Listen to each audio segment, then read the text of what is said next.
બનાસકાંઠા જિલ્લાના ડીસામાં એક ચોંકાવનારી ઘટના સામે આવી છે। બેંકની સુરક્ષા માટે તૈનાત ગાર્ડની બેદરકારીને કારણે ગોળી છૂટી જતા રિક્ષામાં સવાર મહિલાને આ ગોળી વાગી હતી। બનાસકાંઠા ડીસાના Sarvodaya commercial cooperative bank limited મહેસાણાની ડીસા શાખા બહાર આ ઘટના બની છે।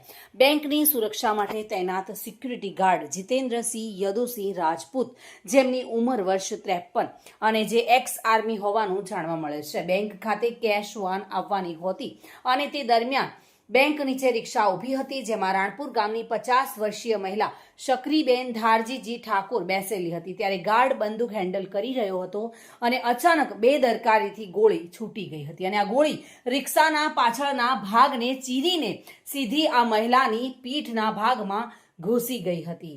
આ ઘટનાથી સ્થળ પર અફરાતફરીનો માહોલ સર્જાયો હતો। ગંભીર રીતે ઘાયલ થયેલી મહિલાને તાત્કાલિક પ્રાથમિક સારવાર બાદ પાલનપુર સિવિલ હોસ્પિટલમાં ખસેડવામાં આવી છે।